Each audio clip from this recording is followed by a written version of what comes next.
education to California and the students. Moving forward, we're going to start off with renewal of a charter school under the oversight of the State Board of Education, consideration of John Henry High, which was denied by the West Contra Costa Unified School District and not acted on by the Contra Costa County Office of Education. We're going to move into a public hearing and hear from the CDE and then the petitioner and then the county and district. CDE, can you please begin? Good evening. This is Carrie Lopes from the Charter Schools Division at the California Department of Education, presenting item 9.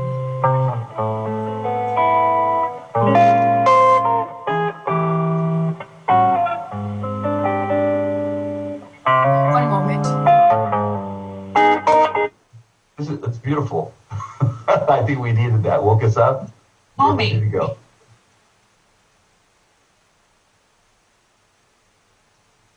Also, let's make sure that everyone's phone is on or computer is on mute.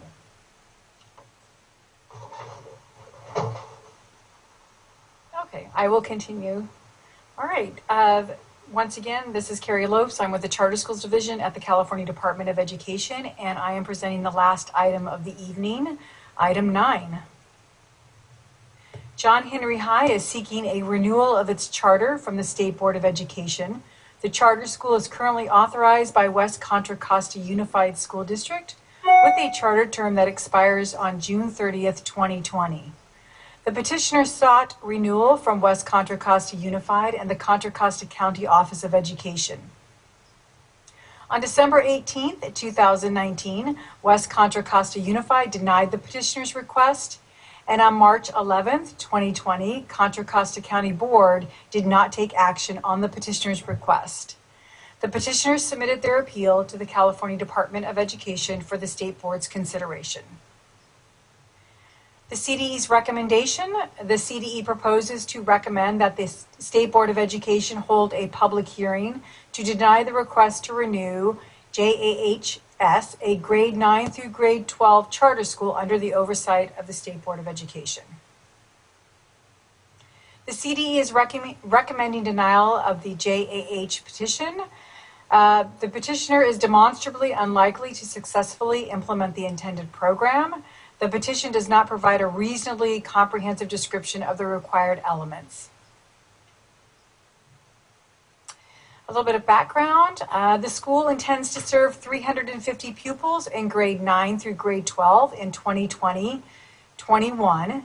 The mission is to provide a rigorous college preparatory education and character development program that will prepare pupils from underserved communities to succeed in college and beyond, and that every child deserves a quality education regardless of the circumstances that they may face. The California Department of Education's findings and concerns. Once again, we were dealing with the ramifications of COVID-19 and the implications to the school's budget, and we did 2 budget analyses. Fiscal analysis number 1, this is without the LCFF reduction. The petitioners did have the ability to implement prior to the CDE's review of the budget and fiscal projections based on the May revise. The John Henry projected budget was fiscally viable with the projected enrollment of 350, 390, and 415 pupils with positive ending fund balances of $317,000, $600,000, and $1.125 million with reserves of 6.3, 11, and 19.6 for the next 3 fiscal years.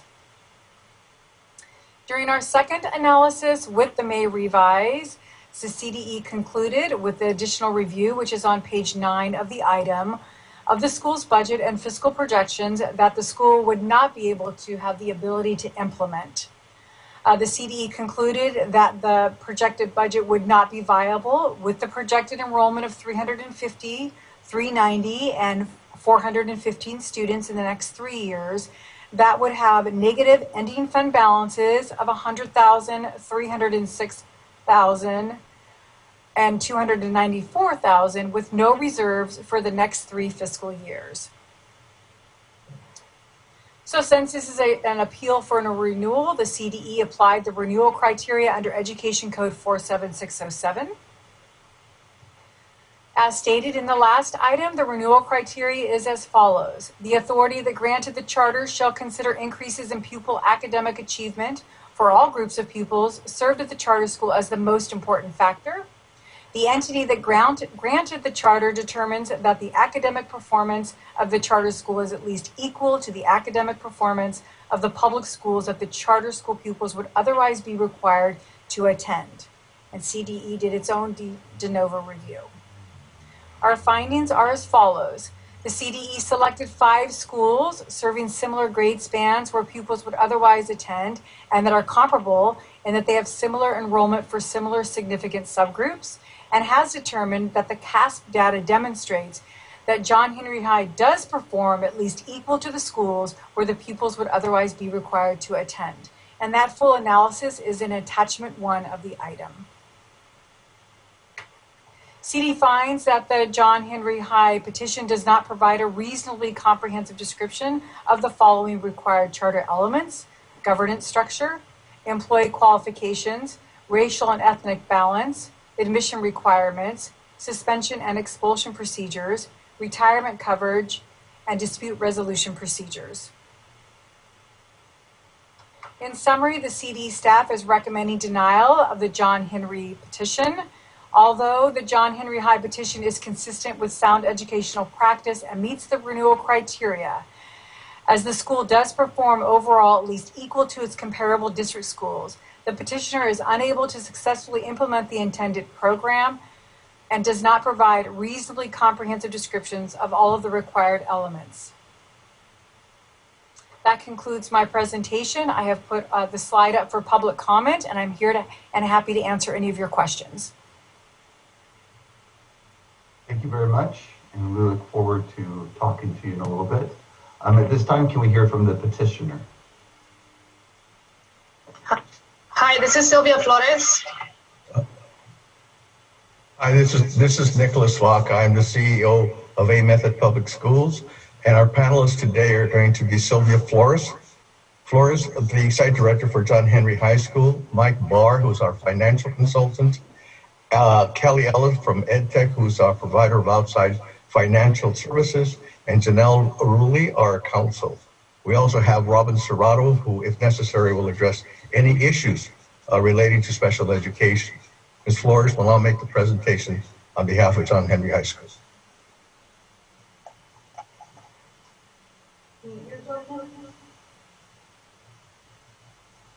Hi, can you hear me?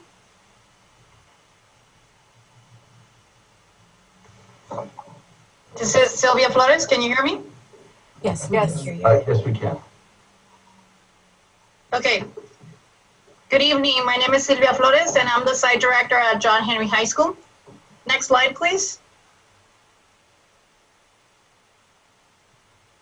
John Henry opened its doors in 2015. We're a small school with a total student population of 315 in grades 9 through 12. As a small school, we are able to create a community where all members know each other by name, where we care for and support one another. As you can see, 91% of our students this year are socioeconomically disadvantaged. We have 8% of students who are receiving special education services, and 21% are English language learners. This last point, this is a significant increase from last year's 11%, with the majority of our newest EL students being newcomers to the country. Since opening the school in 2015, we have seen a consistently growing wait list of hopeful families looking to enroll their child at John Henry. This year, we have the largest wait list we have ever seen, with close to 300 applications for only 90 spots for the upcoming school year. John Henry High School is one of the most coveted schools in the city. Waitlist numbers have been increasing since we opened. Next slide, please. John Henry has been open for less than 5 years, and we're already sending over 90% of our students college. 92% of our graduating seniors meet the requirements, and 76% of our alumni are currently enrolled in a four-year college or university. We have two amazing counselors who have been working tirelessly with our students to make sure that they have everything they need to be successful in high school, at the college level, and in life.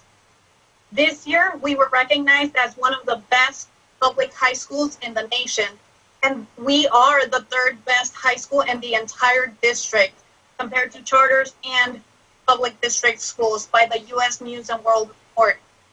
At this point, I'm going to transition into an overview of data comparisons between John Henry High School and the schools where our students would otherwise be required to attend. Next slide, please.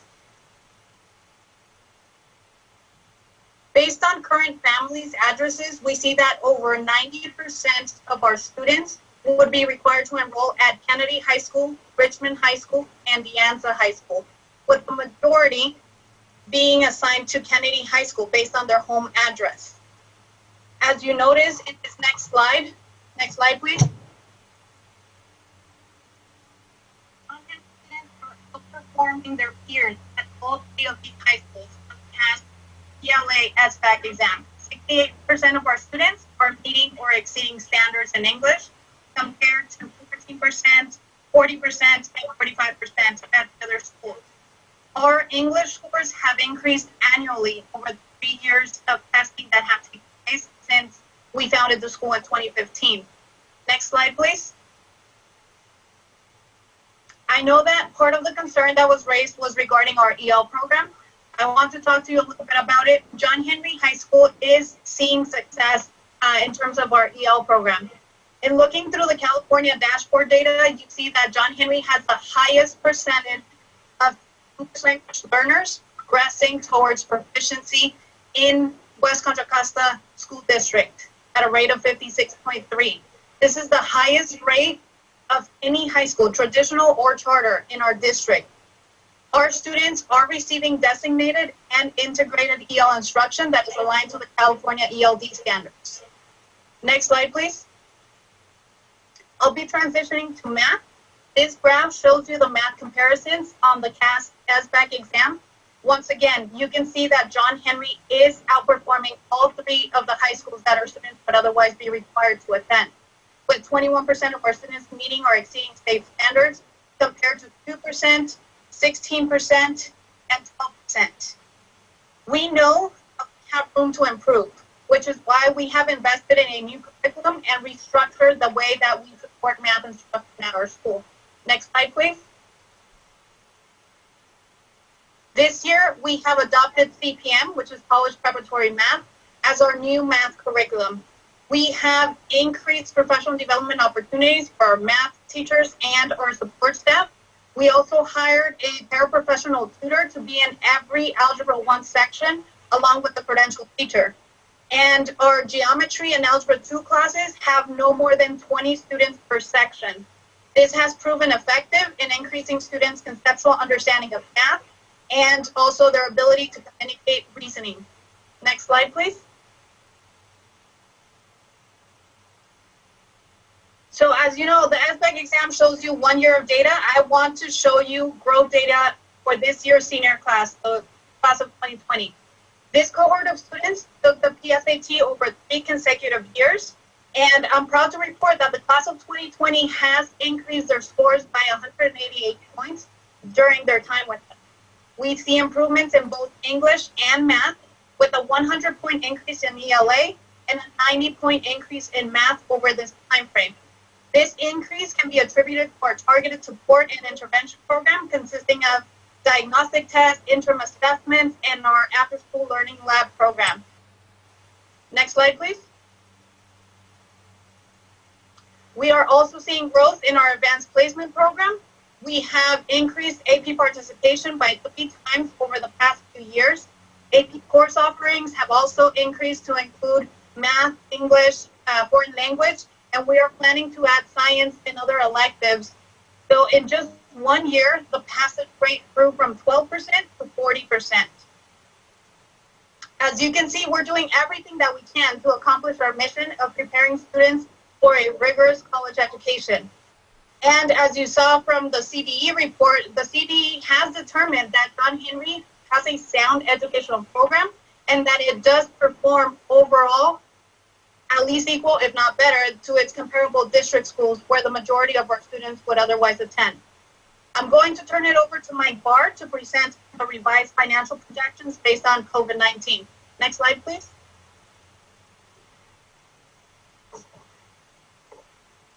Thank you. Hello. So in the upper left, you'll see the projections that were part of our original submission. We fully acknowledge and agree that as a mathematical exercise, cutting 10% off the funding rates without affecting expenses would perhaps into a negative position, as noted in the report from CDE. We've actually been working pretty frequently on our multi-year projections. Below you will see revised projections that do a couple of things. They factor in the most recent rates that have been published by the state as we know them as of last Thursday when these were run. We have conservatively estimated enrollment dropping a bit. There's a bit of concern with the uncertainty of the school, but we know it's hard for parents to make decisions. We won't know until July 8th or 9th whether the school will be open in the fall. So we've conservatively assumed a 10% drop in enrollment over our previous projections. Then we're going to start to ramp that up over the next years.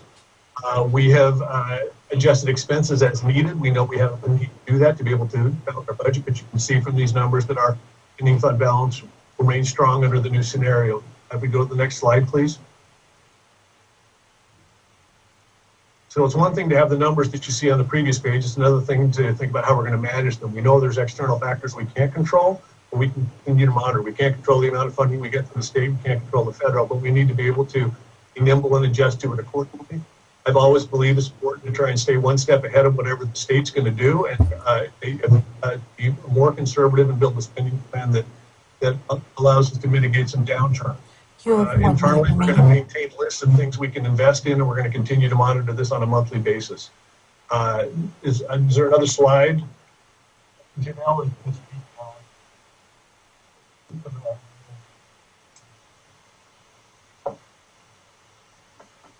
no?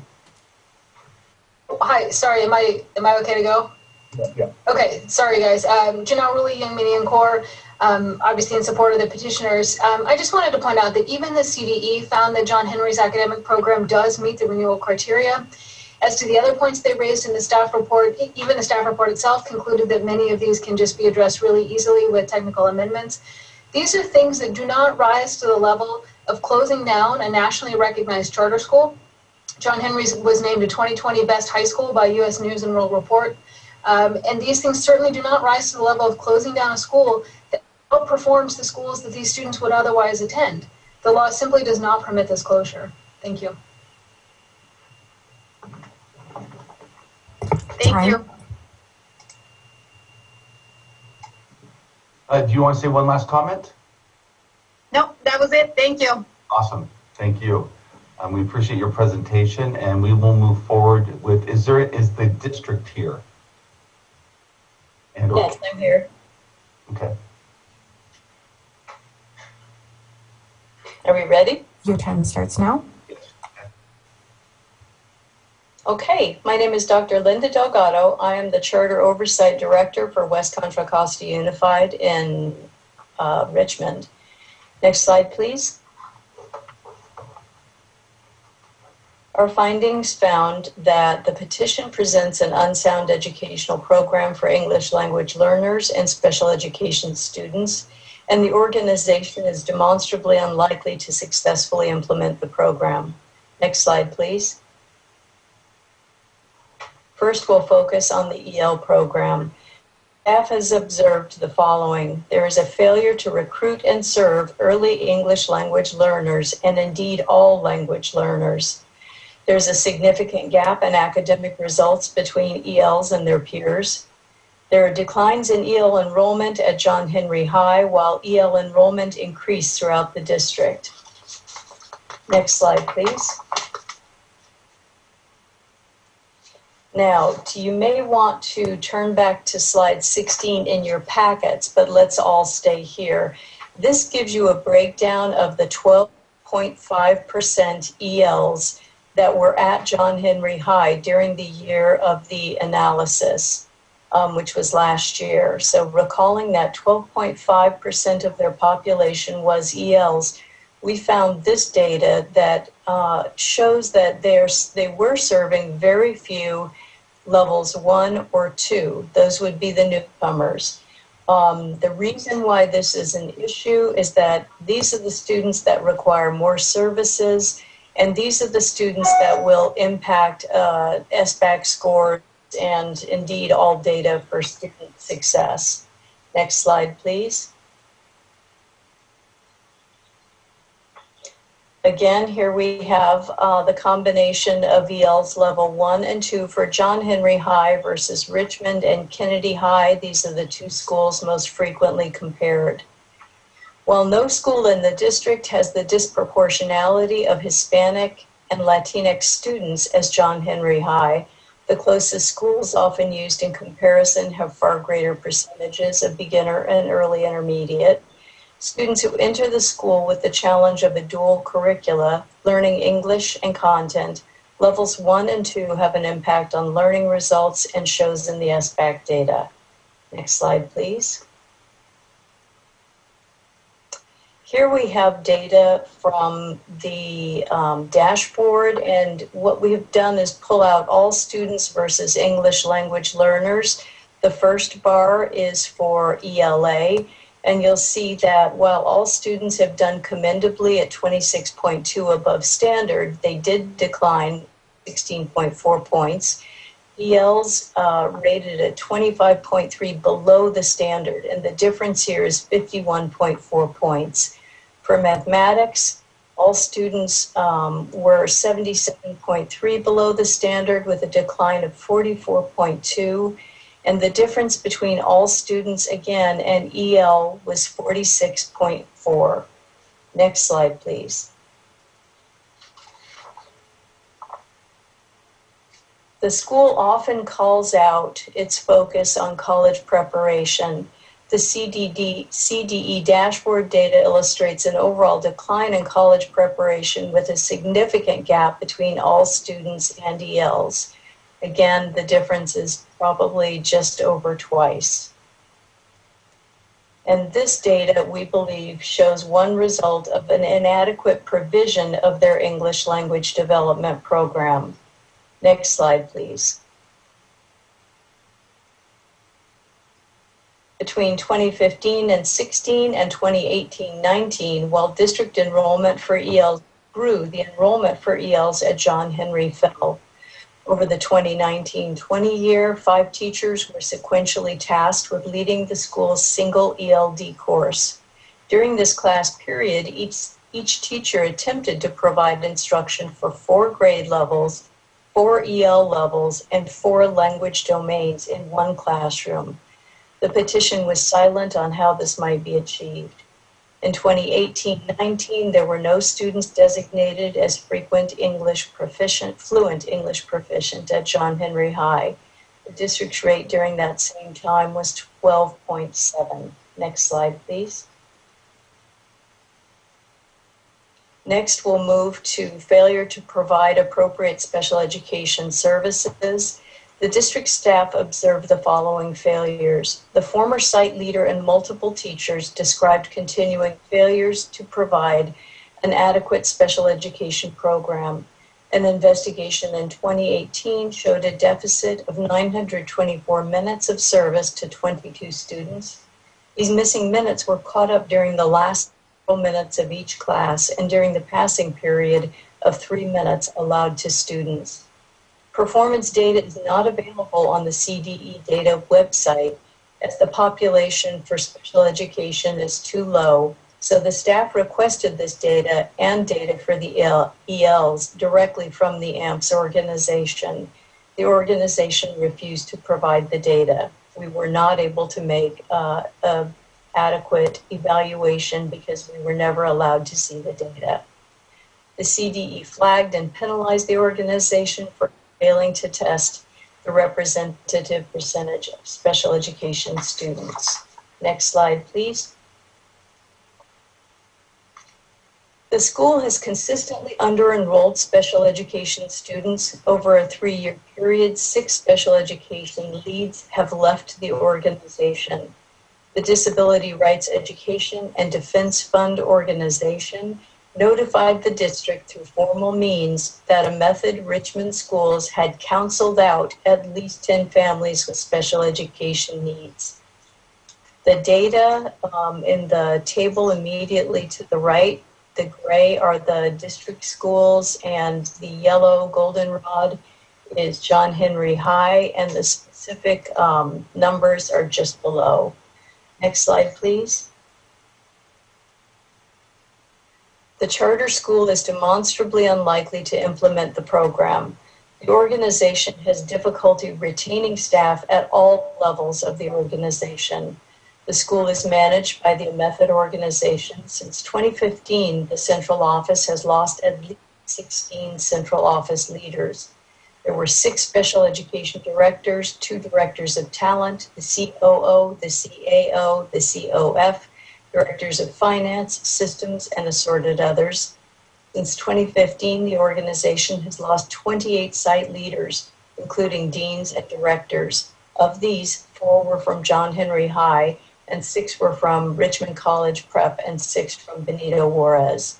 John Henry High lost 13 teachers and 2 front office staff between 2016 and 18. Between April 20 and November 2019, 12 teachers left or were fired. Next slide, please.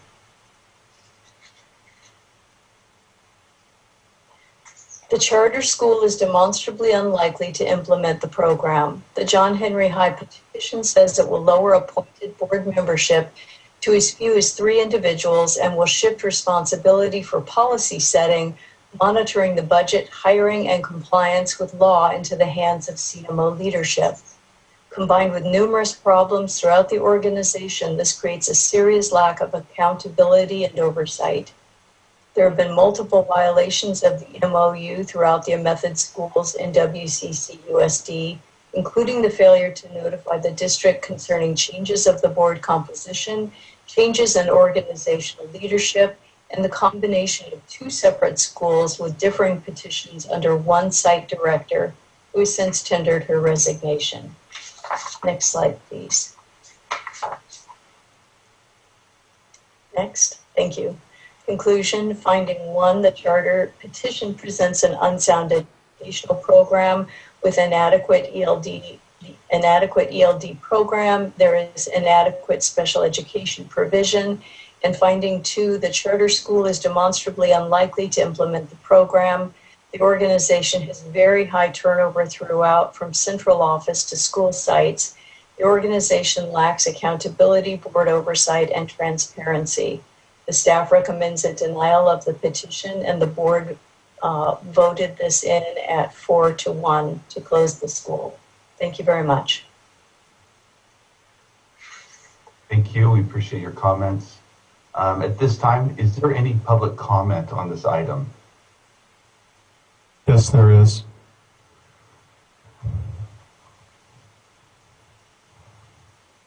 Perfect. Public comment is now open. Please state your name, and will you need an interpreter?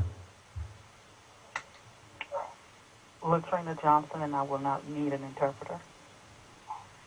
You do not need an interpreter. Okay, your time starts now.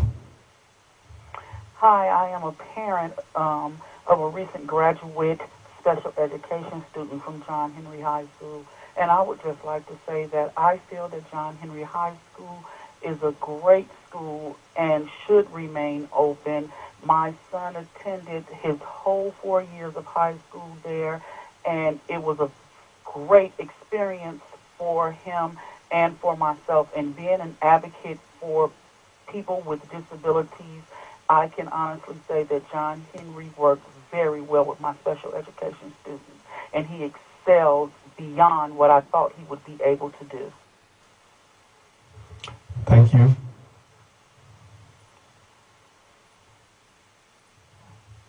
Good evening. Please state your name for the record, and do you need an interpreter? No, I don't. Your time starts now.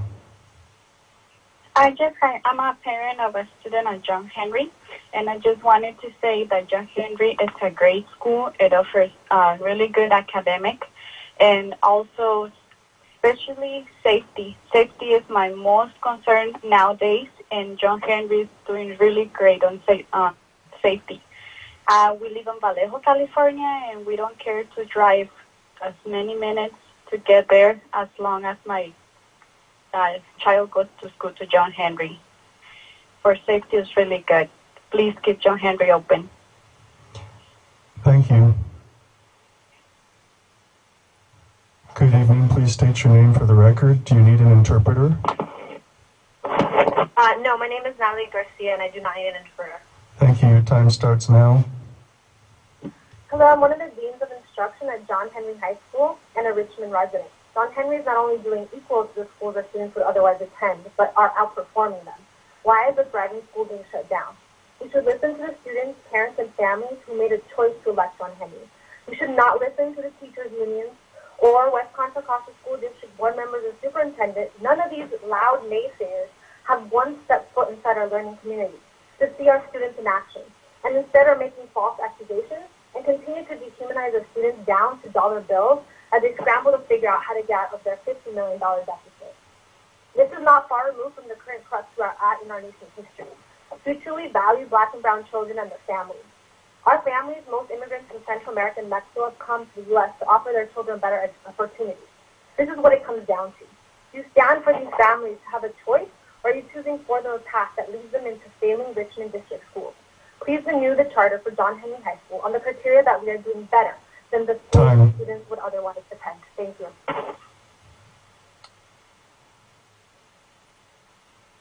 Goodbye. Uh-oh. Did I get rid of I got rid of the boardroom main line. Sorry. Hit the wrong one. How do I do it? I clicked on the boardroom. It's fine. Hi, my name is Karina Rodriguez. I need an interpreter. Is this caller number 6933? And Yes. do you need a translator? Yes, please. And please, can you mute the background audio? Thank you. Okay. Please state your name for the record, and you have 2 minutes. Favor de decir su nombre para constar en acta y tiene 2 minutos.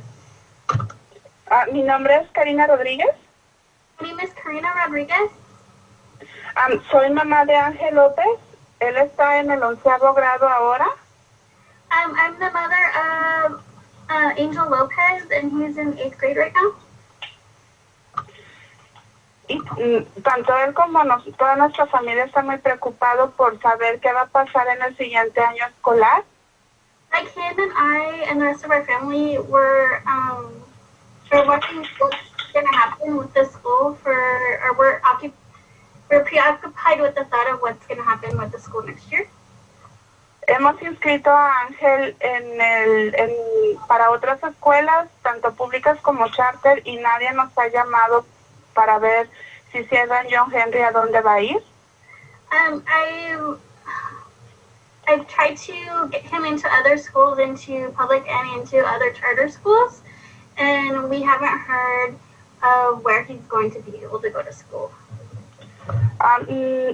John Henry no ha formado una familia. John Henry has made a family. Con mi familia. With my family. Y ahora la preocupación y el estrés que tiene mi hijo por no saber qué va a hacer en el próximo año, su último año preparándose para la universidad de 4 años. He's preoccupied and stressed about what's going to happen with the school because he's been preparing for 4 years for a diversity program.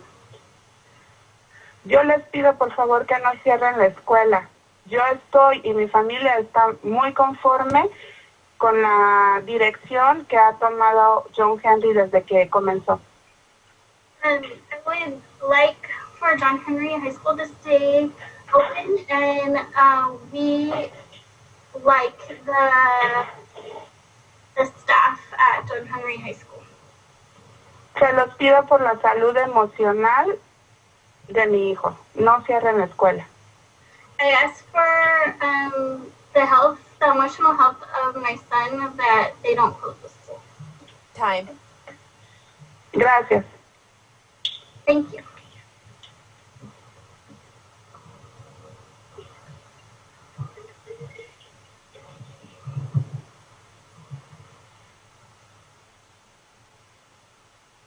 Caller 1684, your line's been unmuted.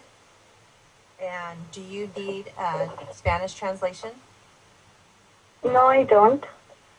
Thank you. Can you please state your name for the record? And you have 2 minutes. My name is Mariela Cuellar. Sorry. Go ahead.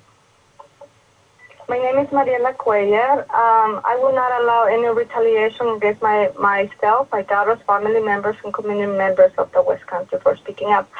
I've been a parent since 2016 for my daughters attending Benito Juarez and Richmond Charter Academy. I request that you demand full accountability and transparency for Amethod public schools. We need to make sure that they are following educational laws for the benefit of all students in their 6 schools located in Richmond and Oakland, California. Areas of concern are my board of governance, inconsistency in leadership, budget, general funding, and federal funding for high-need students, curriculum, uncredentialed teachers, real family involvement, lack of communication for important matters, safety, unsolved uniform procedure complaints, lack of accountability and transparency. All public educational systems, traditionals, and charters should be held accountable, especially charter schools run by California public taxpayers' dollars. Regulations must be put in place, and more oversight must be implemented for the California education department. Thank you for your support.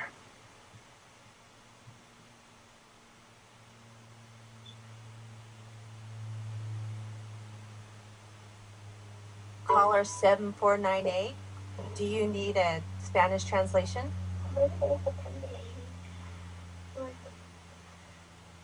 Can you repeat that? I did not understand. 2489, ¿usted ocupa un intérprete?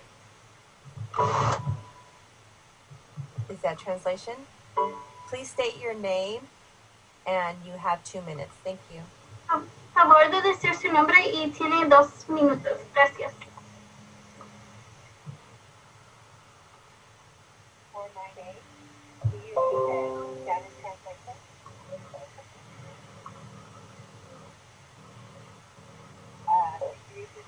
Can you speak into your microphone? We can't hear.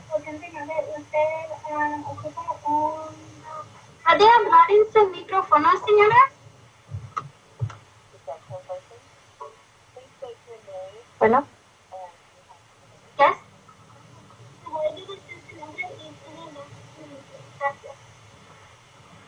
Can you turn off your audio background noise, please? ¿Puede cerrar los ruidos que tiene en su computadora?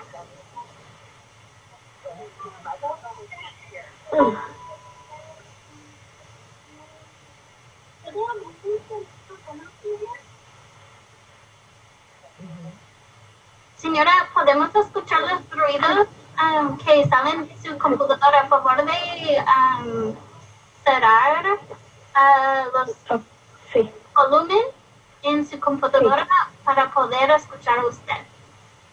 Can you please call back because we cannot hear you? Thank you. I'm going to go to the... ¿Puede hablar llamar de nuevo porque no podemos escuchar a usted? Gracias.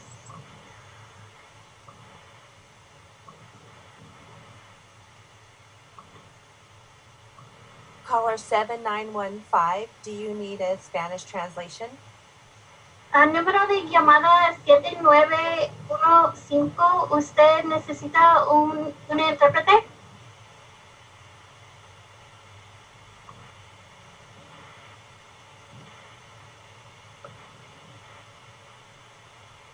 Caller 7915, are you there? Número de llamada 7915. ¿Usted está ahí? Ajá. Do you need Spanish translation? ¿Usted necesita alguien que traduce? Sí, necesito traducción, por favor. Yes, I need a translation, please. Please state your name and you have 2 minutes. Thank you. Por favor de decir su nombre para constar en actas y tiene 2 minutos. Mi nombre es Guadalupe. My name is Guadalupe, and I didn't get the last name. ¿Amigón? Amigón? Amigón. Okay. Esto es lo... Guadalupe Amigón. Sí. Sí. Sigue, señora. Tengo 2 hijas en la high school, John Henry. I have 2 daughters that go to John Henry High School. Solamente les pido de favor que necesito que puedan ustedes brindar la oportunidad a la escuela que siga adelante. Mis hijas han aprendido mucho. Ahorita mis hijas no tienen escuela. Y realmente como padre estoy bien preocupada dónde van a ir.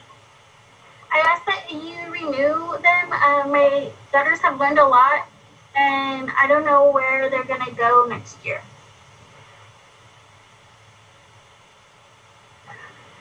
Ellas todo lo que han aprendido ha sido muchísimo.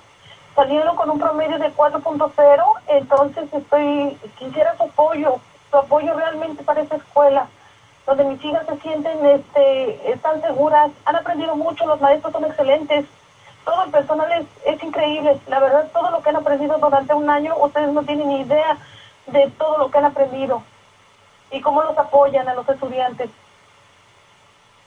I just want to say that my daughters have gotten a 4.0 there, and I wish that you would support them. My daughters have been doing excellently, and I can't tell you how much they've learned only in 1 year of going there. Y mis hijas quedarían en 2 escuelas diferentes. No sabría dónde llevarlas, ya que por el tiempo y el tiempo y el lugar, una de ellas no podría ir a la escuela. Time. They've gone to 2 different schools, and with the time, I don't know how I would take them to those schools. Thank you.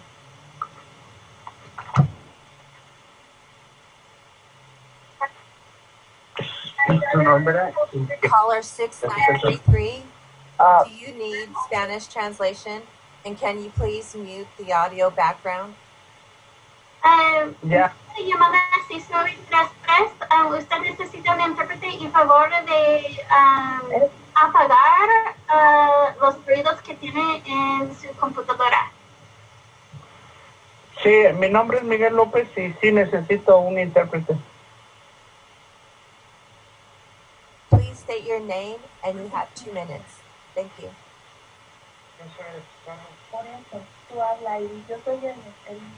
Ya necesito, ya... ¿Me espero?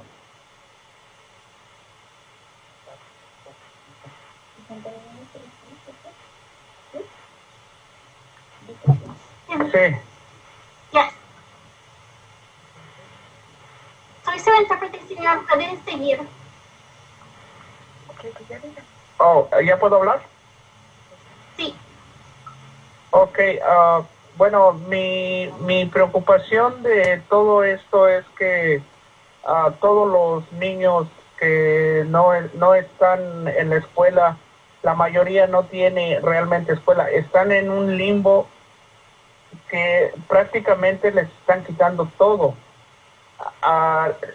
Incluyendo la pandemia, Espera un momento. Sí.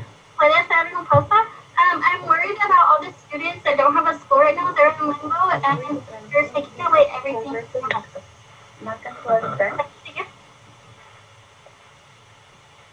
¿Continúo? You have 31 seconds left. Tiene 31 segundos para seguir. Ok, la verdad no quisiera que cerraran la escuela porque es un caso muy especial esta escuela porque ¿dónde van a ir los niños? Aparte del virus, no tienen escuela. Es muy, muy difícil y muy estresante todo esto. Por favor, espero que no cierren la escuela. The truth is that this case is very special. Where will they go apart from the COVID-19? There's no other school for them to go to. Time. Thank you. Tiempo. Thank you very much. Mira. Caller 8072, do you need Spanish translation? Número de llamada 872, ¿usted necesita un intérprete?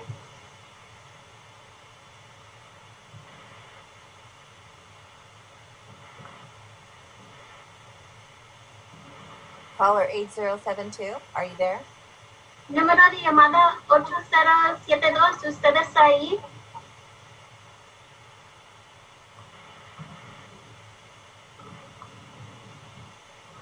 I'm going to disconnect. Voy a desconectar.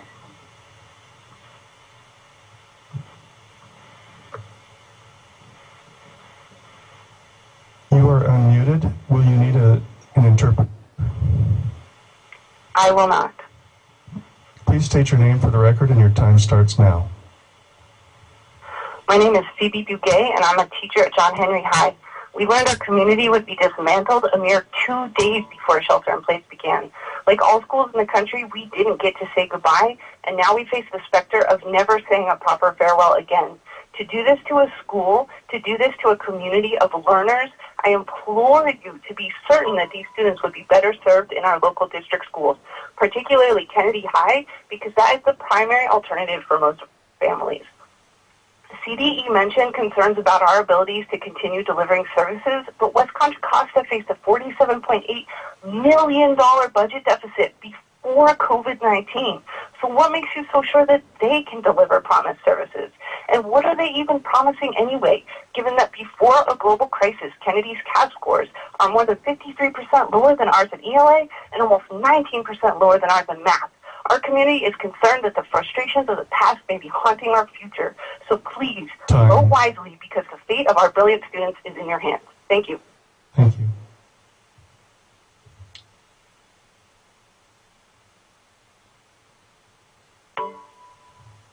Good evening. Will you be needing an interpreter? Hello, no, I will not need an interpreter. Please state your name and your time starts now. I am Peter Hanley, a founding board member of John Henry High School and a current Amethod Public Schools board member. I've written you with details to urge you to approve the renewal of John Henry. John Henry operates uniquely as part of a contiguous K-12 system on the Richmond Marina. It outperforms the alternative schools.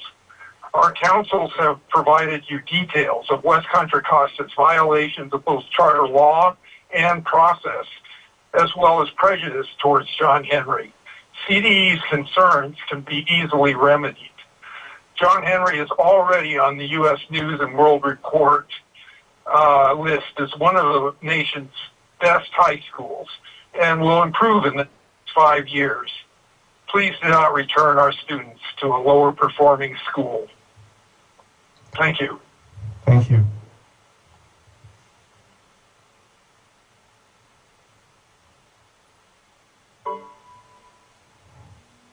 Good evening. Will you need an interpreter? No, I will not. Please state your name for the record and your time starts now. My name is Gabriela Rodriguez. I am here to ask you to approve John Henry High School. John Henry High School has been a great school for our community. The rigorous program they offer is helping our Latino and African American students get ready for college. Over 90% of seniors graduate and get accepted to a 4-year college. Many of them get multiple offers to different colleges. I just cannot understand why West Contra Costa Unified School is so adamant to close John Henry High School, one of the highest performing high schools in the district and recently named within the top 40% nationwide by 2020 Best High School Schools U.S. News World Report. I have many friends who have their students at John Henry and are now under a lot of stress because they just cannot find a school for their students. They are currently having problems enrolling their students at other high schools because the transfer office is closed due to COVID-19. And now, with the recent budget cuts, that's going to get worse. Please keep John Henry open. Thank you. Good evening. Will you need an interpreter? No. Please state your name for the record, and your time starts now. Jamie Zamansky. I'm a parent of a graduate student and a current student of John Henry High School. Let me explain to you why I'm supporting John Henry. John Henry is a diverse school that has embraced all the ethnical and racial backgrounds we have here in Richmond and throughout the United States. They not only instill, but live by their motto of honor hard work. We live in a hardworking, low-income community that has very poor educational resources at our disposal. John Henry has given our community a light at the end of the tunnel for our struggling students. They have opened doors to colleges for students that would otherwise have no guidance or be able to further their education through the current public school system at West Contra Costa County. Don't look at this as just doing your job. Do this to raise the level of education for our students who currently in the U.S. rank number 47 worldwide. Let's raise that to number 1. Keeping John Henry open is the first step towards that. Give them a choice to choose where they want to be educated. Thank you. Good evening. Will you need an interpreter? Thank you. I do not need an interpreter. Please state your name for the record, and your time starts now. Good evening, Commissioners and CDE staff. This is Catlin O'Halloran with the Charter Schools Development Center. I'm calling in today to ask you to reject the CDE recommendation to deny this charter and instead asking you to approve the John Henry High School charter. The CAS data shows that John Henry High School performs at least equal to and often better than comparable area schools. It also recently increased its AP course offerings. Prior to CDE's reassessment of the charter school's finances based on the May revise, its projected budget was fiscally viable and it had a positive ending fund balance. The school is currently serving students well and it meets the renewal criteria. Please vote to renew the John Henry Charter School. Thank you. Thank you. Good evening. Will you need an interpreter? Hi, Tina Collins, and no, thank you. Please state your name for the record, and your time starts now. Hi, Tina Collins, charter educator representing California Teachers Association. Good evening. CTA recommends that the Advisory Commission on Charter Schools vote to move forward the CDE's recommendation that the State Board of Education hold a public hearing to deny the request to renew John Henry High's renewal petition for the following reasons. JHH has had significant declines in academic progress of English learners, pupils in ELA and math. Additionally, we are concerned that the current JHH admission requirements set up an enrollment process that prohibits JHH from reaching demographics reflective of West Contra Costa Unified. The JHH petition does not contain a reasonably comprehensive description of all the required elements 4, 5, 7, 8, 10, 11, and 14. And they're currently operated by the Amethod public schools, and school districts have recently begun investigating their oversight and accounting practices. The ACCS should confirm the CDE's recommendation to recommend that the SBE hold a public hearing to deny their petition. Thank you.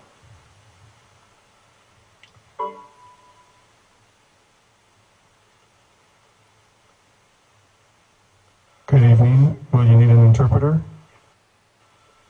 I do not. No, I won't. Your time, please state your name, and your time starts now.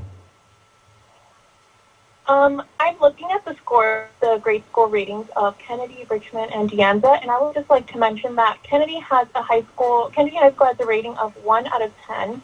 Richmond High School has a rating of 2 out of 10.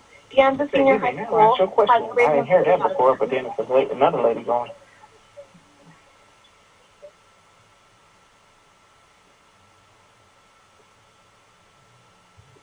Please state your name and continue.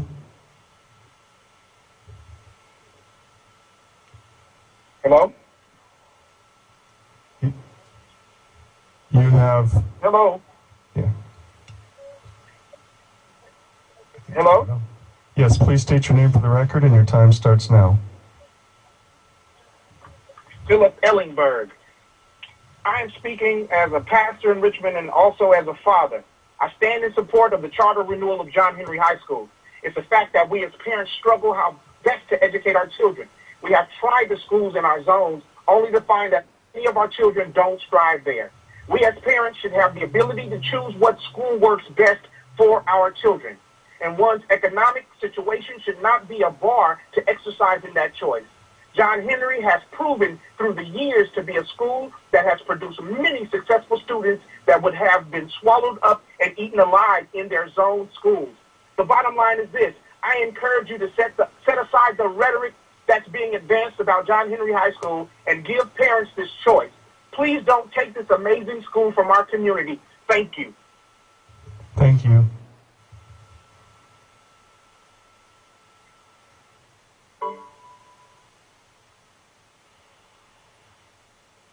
Please state your name for the record. Will you need an interpreter?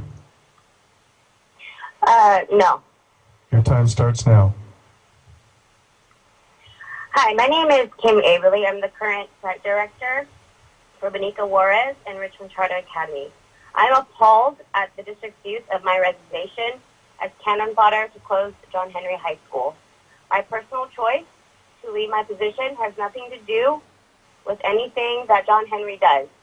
John Henry is a wonderful school that offers a great educational program for students and their families. It is sickening that the district has used my resignation as cannon fodder to close this amazing school. Please keep John Henry open.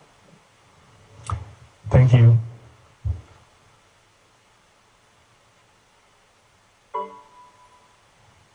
Good evening. Will you need an interpreter?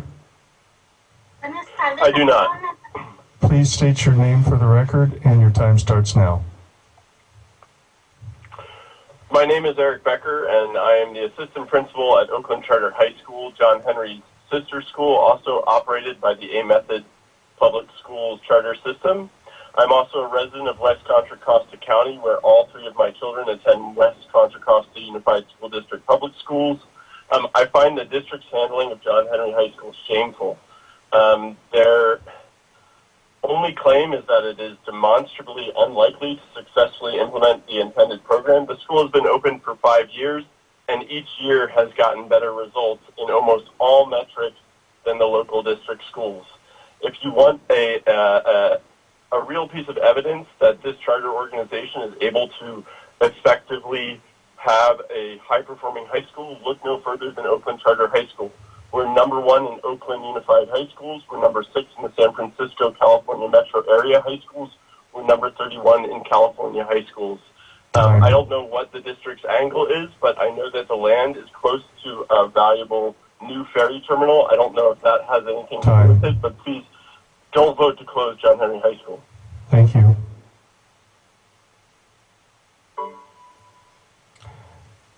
Good evening. Will you need an interpreter? No. Please state your name for the record, and your time starts now. Hi, my name is Suzanne Balmaceda. I'm a parent and a teacher for West Contra Costa, and I'm urging you to please deny the petition of John Henry High School due to declining academic data, specifically in mathematics, the demographics of school and lack of diversity. It only serves 9 African American students, significantly more Hispanic Latino than the surrounding schools in the district as a whole. The administrator retention is poor. Amethod in Richmond has not been able to keep administrators longer than 2 years. In the last 2 years, they have lost 90% of their administrators. Lower proportion of English language learners in the surrounding schools and the district at large. It is not serving those students well. There's a lack of students with special needs. Amethod Schools is one of the CMOs in California that under-enrolls students with disabilities. Also, I've heard of stories of kids being counseled out of the school who have been re-enrolled at the local schools. And please deny John Henry High School. Thank you. Thank you. Good evening. Will you need an interpreter? I do not. No, okay. Please state your name for the record, and your time starts now. My name is Ramel Antoine, speaking on behalf of the California Charter Schools Association in support of John Henry High School. TCSA has been working with this school for a long period of time, in fact, helping with the authorization of multiple of their other sites.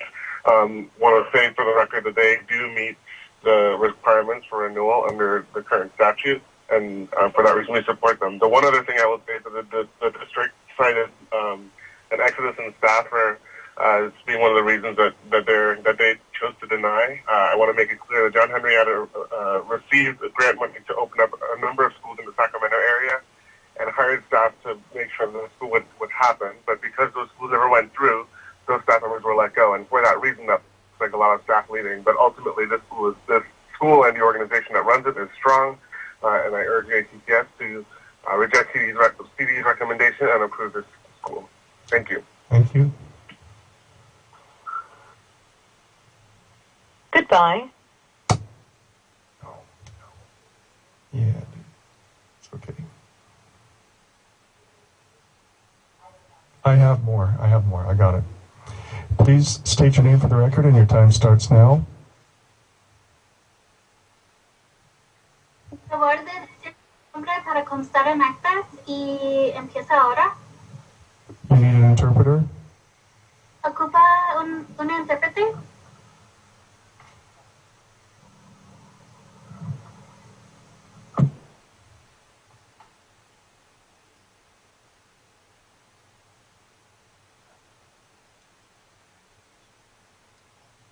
Please state your name for the record.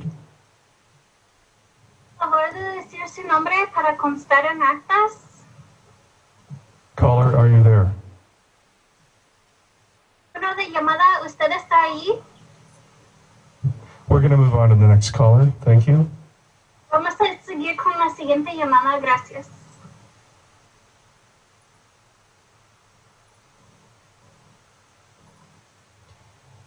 Good evening. You have been unmuted. Do you need an interpreter? Buenas tardes. Usted no está muda su micrófono. ¿Usted ocupa un intérprete? Caller, are you there? Número de llamada, ¿usted está ahí? Please state your name for the record, and you are live. Hi, my name is Brent Williams. Thank you. Your time starts John Henry now. High School be renewed. John Henry High School was founded by parents and community members looking for a dependable pathway to college and opportunity for Richmond students, a pathway that didn't exist for students in this district prior to the school's founding. Since its founding, John Henry High School has produced a 4-year college acceptance rate above 90% each year. It has outperformed the schools its students would otherwise attend by large margins in English, math, and Yale progress towards proficiency, and by even wider margins for the district's most vulnerable subgroups. These academic proficiency and college acceptance data points must be prioritized in making this recommendation. The Black and brown families in West Contra Costa have been denied a viable pathway to empowerment for far too long. Given this COVID moment and this civil rights moment, cramming historically disenfranchised students in less successful schools is both bad education policy and bad health policy. Thank you. Thank you.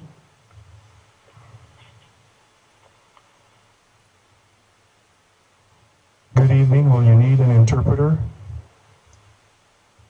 Buenas tardes. No, I do not. Please state your name for the record, and your time starts now. My name is Jane Wong. I'm a proud parent of 2 sons. My oldest graduated from JHHS. He thrived at John Henry. It was amazing to see both my boys so enlightened at going to John Henry. A shout out to Ms. Flores and Ms. Sierra for their outstanding support, their endless hours to individual student attention. I live in this community. I pay property taxes. I pay for the bonds, 2000, 2002, 2005, 2010. I have a choice for where my children go to school. I choose JHHS. Do not shut down JHHS. It would be a disservice to the bright futures of our new leaders. They will finish strong in college and be exemplary citizens. My oldest son has had offers from UCs, USC, CSUs, and DePaul and Chicago. What can you say Time. to that? They will. Thank you.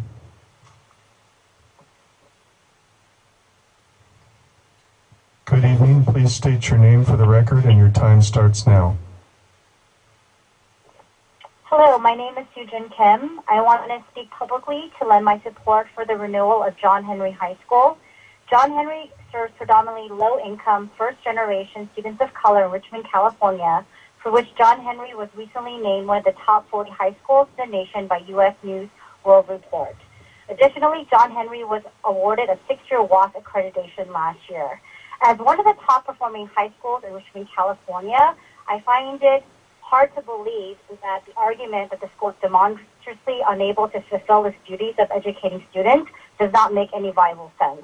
Furthermore, given the national conversation around dismantling white supremacy culture and systematic oppression in schools, it is vital to keep John Henry open, where the curriculum and the teaching and learning is around anti-racist and cultural responsive practices, of which John Henry serves a very population of students who have been historically marginalized, pushed out, and underserved in our country. Thank you. Thank you.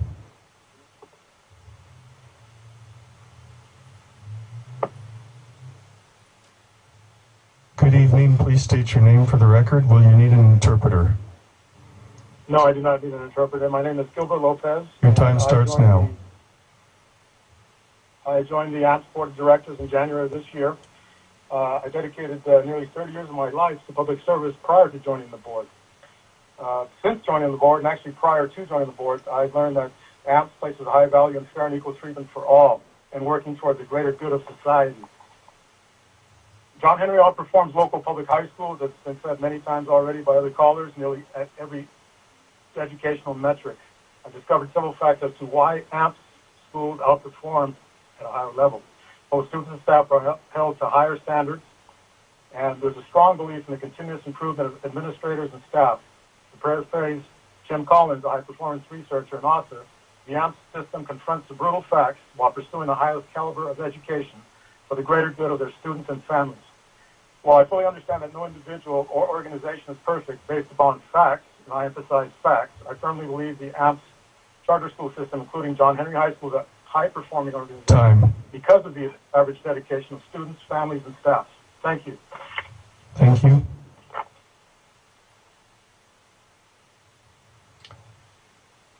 Good evening. Please state your name for the record, and your time starts now.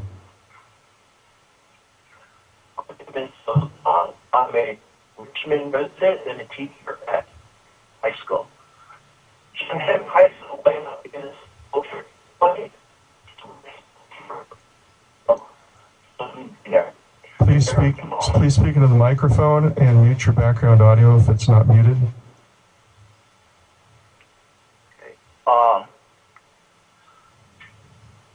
The teachers are well compensated and are given a very generous amount of time for prep, but it comes with expectations in terms of our class planning and our collaboration. I've been able to work with a chemistry and biology teacher to use exponentials and logarithms to go into how pH works. And when the COVID pandemic hit, I leveraged that into going over the mathematics of the pandemic. Our administrators work very closely with the teachers to help us be better teachers. Time. Thank you.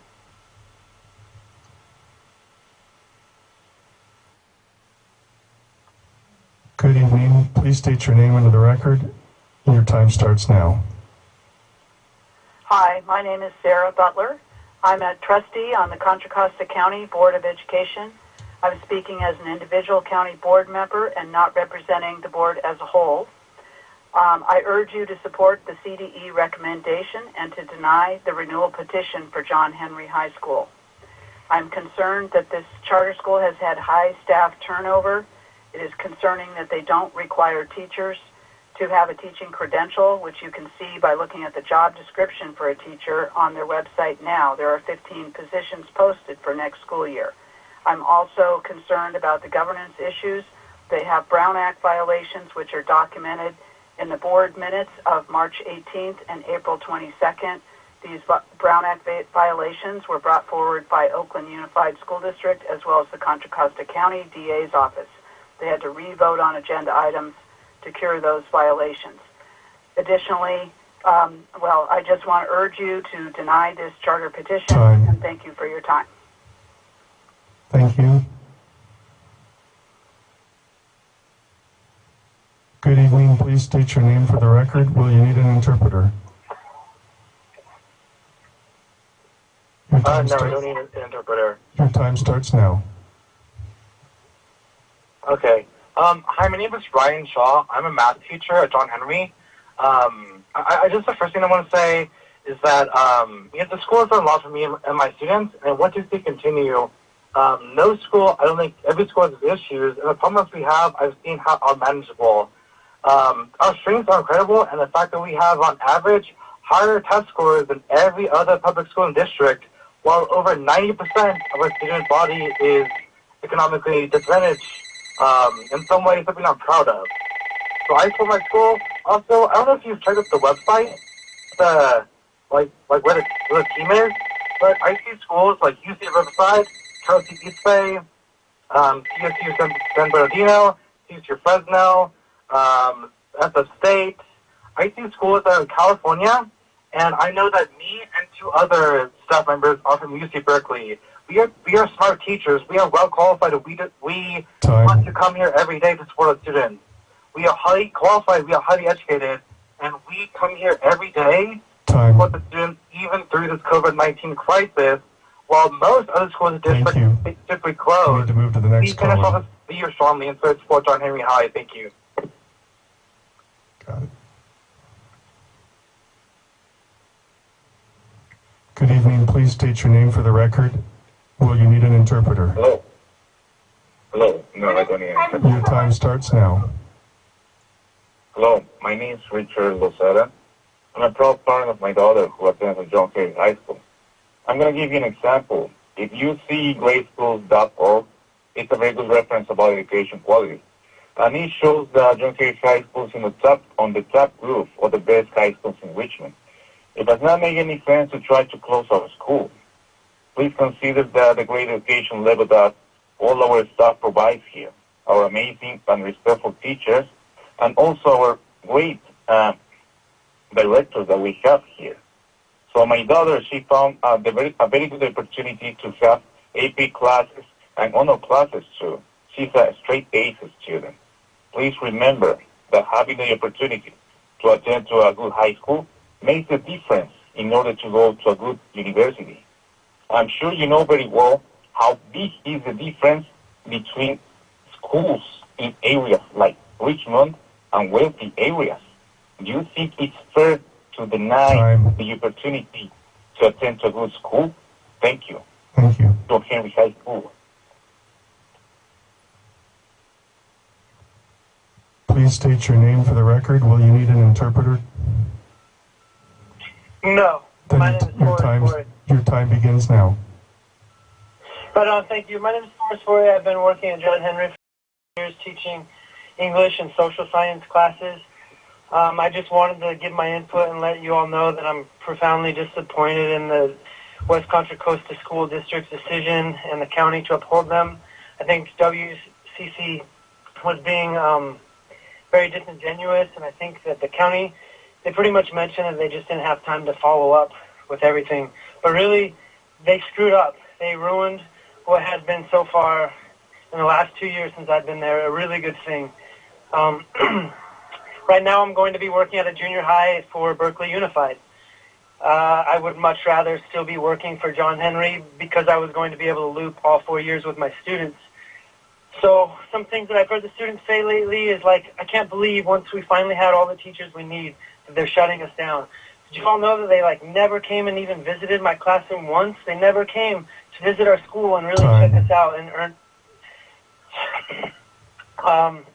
Okay, well, thank you. Great school open.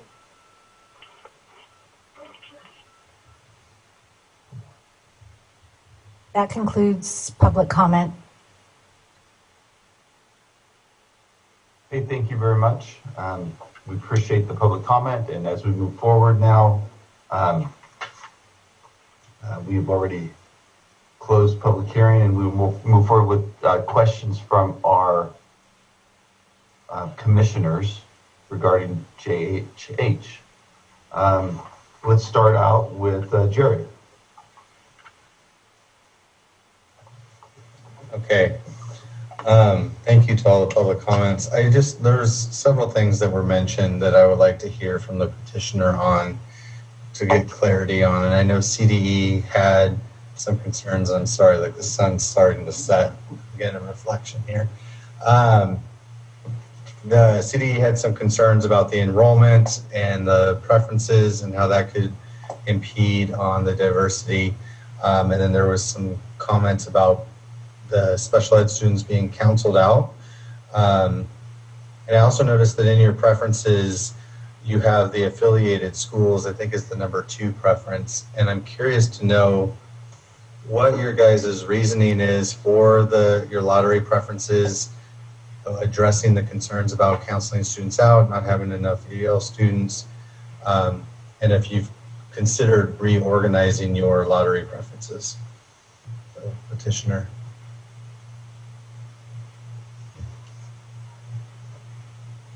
Just as a reminder, please raise your hand and then we'll unmute you.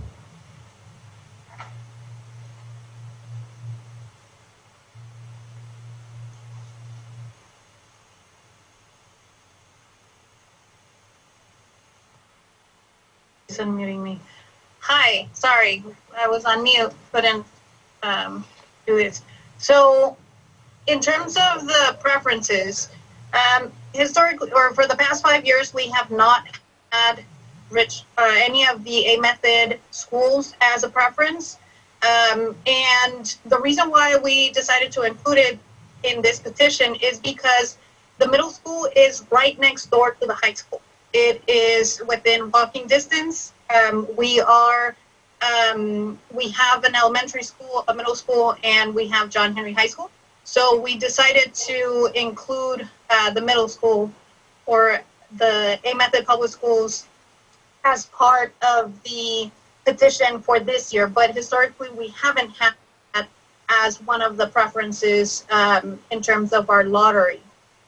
And with regards to the recruitment strategies, we took the feedback from West Contra Costa. We took the feedback from other charter leaders and also district leaders. And we have been working with leaders in the community in order to figure out a recruitment strategy moving forward. So we have a very specific recruitment strategy. We did include that recruitment strategy in the response that we sent to the ACCS, but I can talk a little bit on that if you would want me to, Jared. Yeah? Go ahead. All right, so we do want to increase our diversity at the school. We are, right now, we have created several partnerships over the past year and a half in order to build the student enrollment pipelines. We do want to partner with the district in order to go and recruit students or at least pass out information regarding our school at middle schools such as Dijon Middle School, Helms Middle School. I live in Richmond. I know the community. I have been in Richmond for the past 7 years. My husband went to Richmond High School, so we know the community very well. And I live very close to Helms Middle School, which is another district middle school that we would love to go and at least pass out information about our school.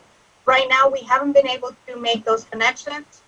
We have tried to reach out to the leadership teams at these schools, but we will continue trying to do that. In terms of our enrolling students at the school, last year, we began, that was the first year that we were invited to the West Contra Costa recruitment fair. It was a huge recruitment fair for all Richmond families. We attended both years. We have also targeted specific neighborhoods in order to increase our African American enrollment, to increase our English language learner enrollment. and our special education enrollment.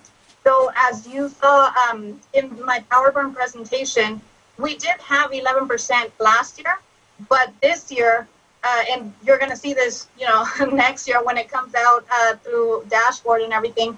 But just from last year, the 11% to this year, we have increased our English language learner student population by 10%. So we went from having 11% to right now in the 1920 school year, we have 21% of our students as English language learners. So we're already seeing progress. Basically, as we see stability in our program, we see that we are improving or increasing our diversity at the school. We, even though the percentage hasn't come that much for African American students, last year we were at 6%, this year we're at 8%. So we want to continue strategically recruiting at different neighborhoods through churches. You heard from one of the church leaders. We are trying to do more in order to diversify our program and diversify our school. So what we're asking for is an opportunity to continue doing that. We've been in operation for 5 years. We are building right now partnerships. We have a letter from the NAACP. We are working with Bright Futures, with Bryce, which is an organization in Richmond that has after-school programs for students. So those are the things that we're doing right now. We're open to suggestions. We're open to feedback. We're open to working with district, with the county, and with you guys at the state level. Thank you. I had one other question, and I think it came up in the district or county presentation, as well as a public comment. They made reference to what sounded like 2 different investigations that you guys may have been going through. One around special education and potentially counseling out. The other one I think was around audit practices or accounting practices. Can you speak to those comments? Yeah, and if you can unmute Nicholas Baca, he will be answering some of that. Once we unmute him, but right now at John Henry High School, we have not received special education investigation through the DREDF. So Nick he's still on mute. Okay. Yeah, we've not had any investigation regarding our SPED program. I don't know what references they're making with regard to those kinds of investigations. We have partnered with Futures, which is an outside provider for special education, and right now our program in special education is operating extremely smoothly. We have specialists, special education specialists in each one of our school sites. So I don't know what the reference is to that, and to my best of my knowledge, there has been no audit of any of our finances. We have submitted individual audits annually, and none of the audits have found any misdeeds, any misuse of the funds. They've come out as clean audits. So the reference to us being under investigation, I think if it's based on anything, it's based on pure hearsay and rumor. Do we want to allow the district to respond to that? I think it was the district that brought that up. Yeah, thank you.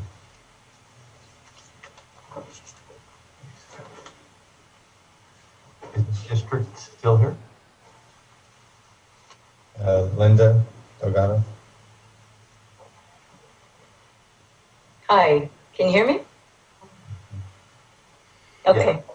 Just wanted to touch on a couple of points very quickly. The investigations were not around audits.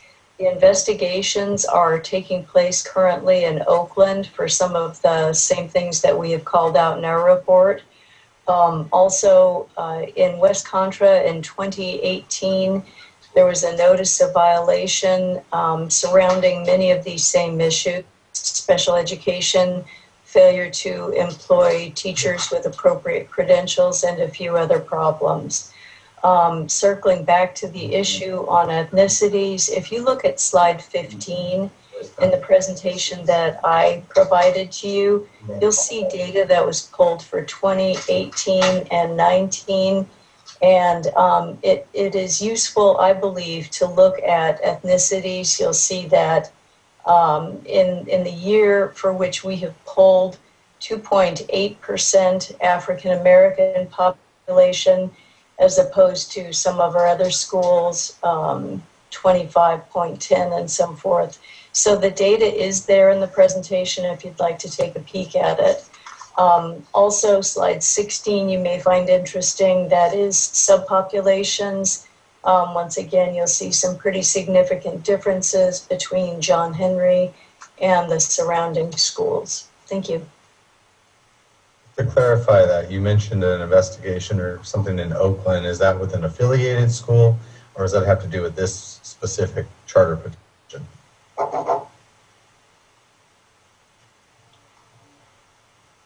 That question was for Linda.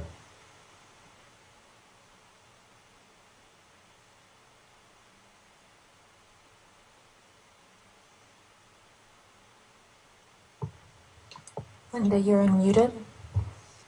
Okay, did you hear my response? No. Oh, well, let me start over. There were several different issues that came up. There's not been any suggestion on our part that any kind of financial audit has taken place. I'm afraid Mr. Baca is mistaken on that. There was, however, an investigation that was conducted both in our district and I believe one may be happening in Oakland as well. Each surround many of the same concerns that you've heard tonight. As part of the exodus of various different employees from the organization, folks tend to come out angry and with a lot of information. For example, in 2018, Mr. Clinton left the school and talked about allegations concerning failure to employ properly credentialed teachers, failure to provide special education minutes, and a host of other issues. The staff did an investigation. The district did vote for a notice of concern, and then a notice of violation came right up to revocation for those issues, but gave the school, in the interest of allowing the school to remain open, gave the school an opportunity to repair. Also, I mentioned to you that in the presentation, I like to provide data, assuming that these are things that you all will find interesting. So on slide 16, there is a lot of data around special populations, and you can see how John Henry is meeting the needs or not of the community as far as ELs, foster, homeless, SPED, and socioeconomically disadvantaged. And then slide 15 talks about ethnicity.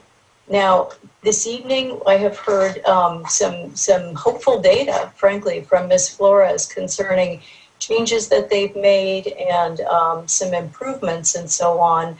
But when this district evaluation was conducted, of course, it was last year. So this is the data that is that's before you. And any changes in programs, any changes that they've implemented, any changes in enrollment, they were not anything that I had privy to. So.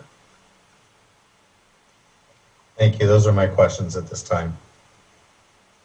Thank you, Jared. I have one question for the CDE staff. Before the negative 10%, would you have considered approving this charter school? This is Stephanie. I think the 10%, the 10% cut obviously put them into the inability to implement in the way that we review charter petitions, but it wasn't the only reason that we listed it. It wasn't the only reason we recommended denial. So I would that wasn't the only reason. So it's hard for me to say whether or not we would come to a different decision without that, because there were other concerns that we have listed. Okay, so I see some great things, and then with the district's well, with the district's argument, some of those when you have to dive into, with EL level 1 and 2 versus all ELs, you're kind of grasping at things a little bit for some of their arguments. Gil, do you have any questions? No, I actually don't have any questions. I have some comments, but I will leave that until we get to that portion of the meeting. Okay. Esau? Yes. Let me see if I can scoot up to the mic. For the accreditation, when was it given to the school? I guess this is a question for the school.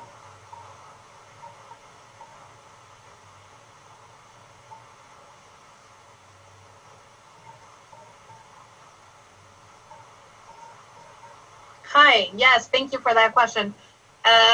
We had a WASC review of our school. It was a 3-day review. They were here, they visited every single classroom. They spoke to teacher groups, student groups.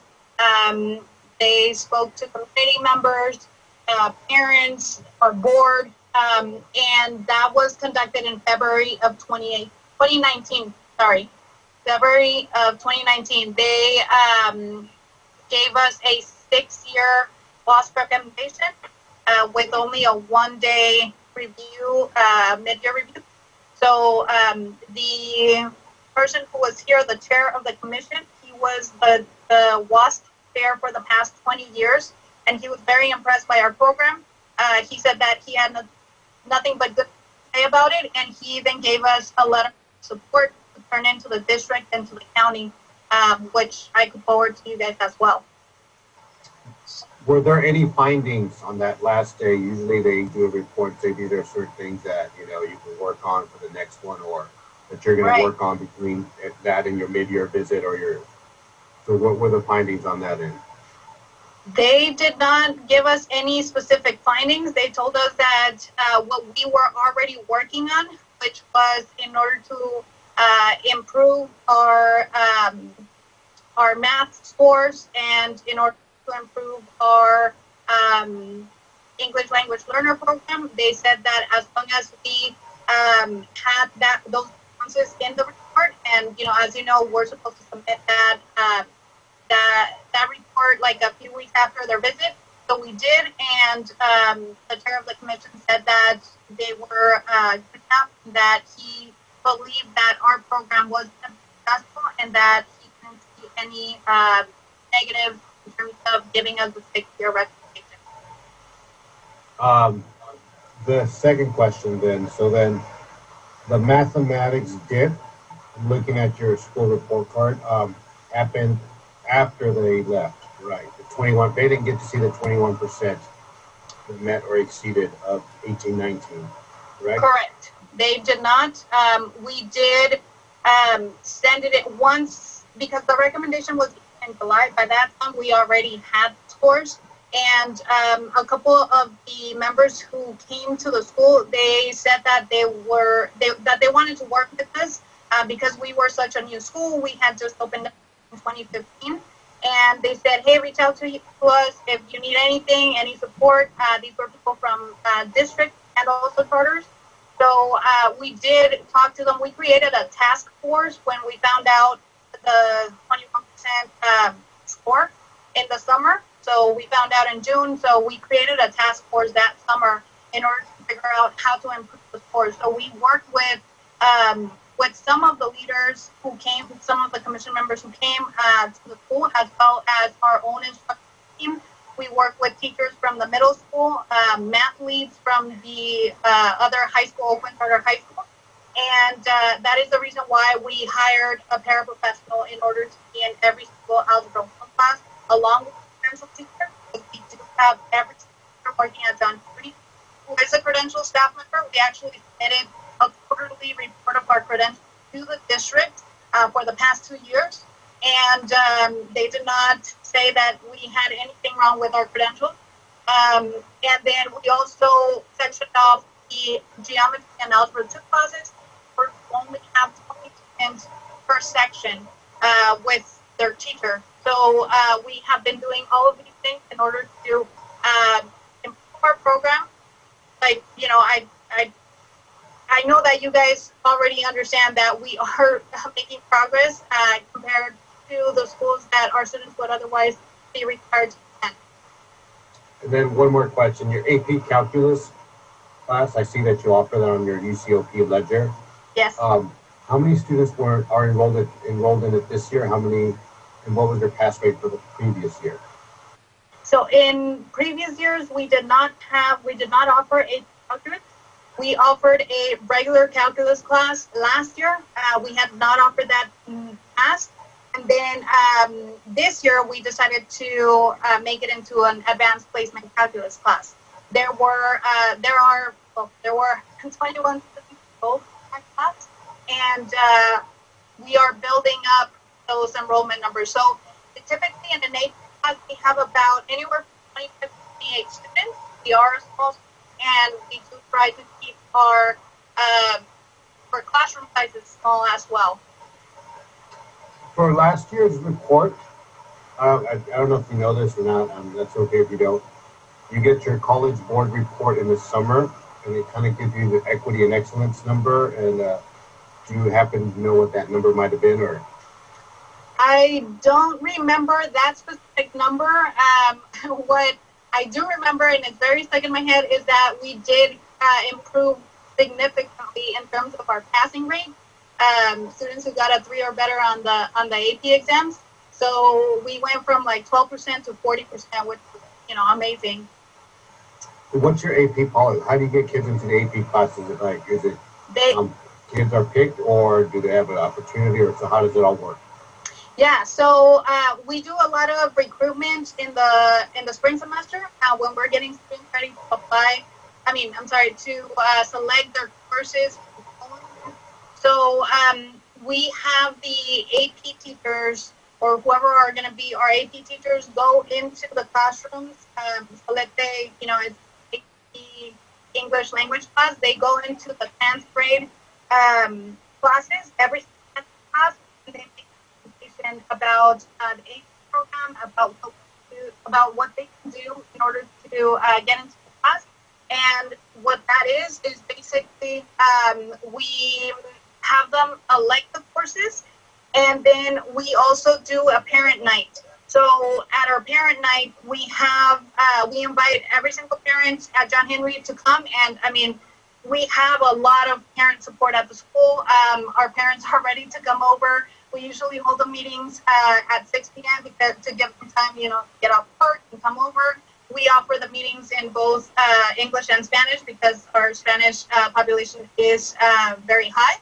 So we tell parents, hi, look, your child elected to take these courses. However, you could still help your child select an advanced course or an honors course or just a regular course, whatever fits best.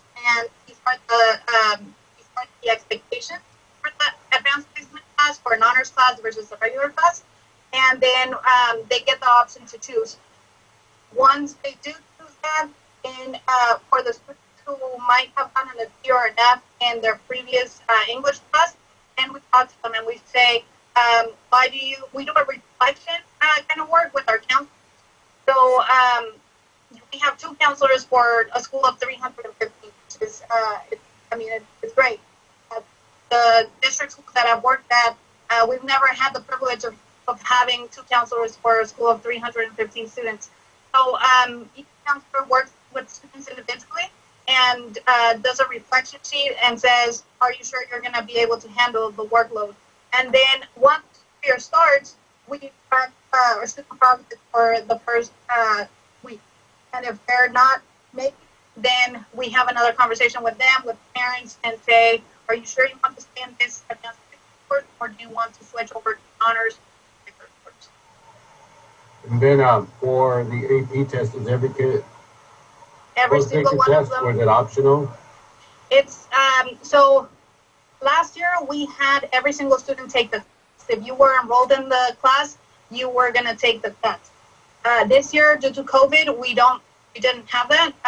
We highly encourage them to take the test, and we tell them, you know what, it's best to just take it even if you don't get a passing score, that's okay. At least you had that experience. It's going to help you out. If you never know, you may pass it and you're going to get college credit. So we did have every single student taking the test. And they don't have to pay for it. We pay for all the tests.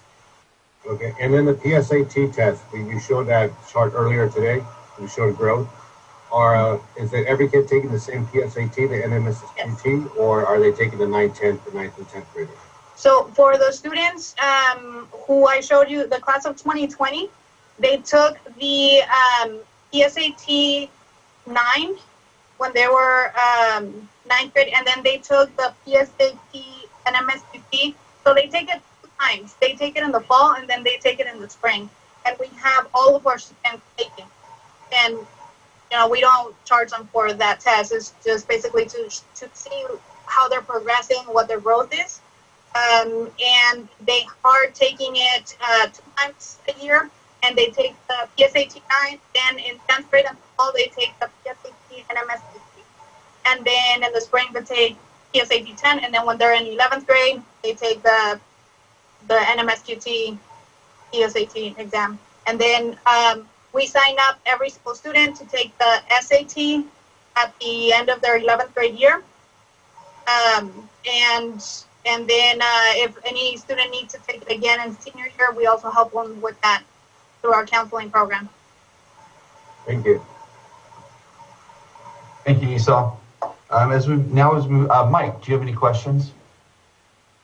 Just one brief question. Notice that you're downsizing your board to 3 appointed members. What is that? I misunderstood that. Nick will answer that question, but we are not downsizing. Nick. She's on mute.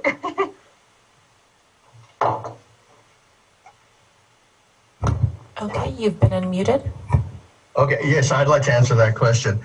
What we did is we originally had a minimum of 5 board members at any time in our bylaws. We had, unfortunately, a series of events that affected the number of board members that we had. So we amended the bylaws to make the minimum number of board members 3. That allowed us to function and meet and comply with the Brown Act. It was not done because we wanted to do it, but it was just because we had a series of events.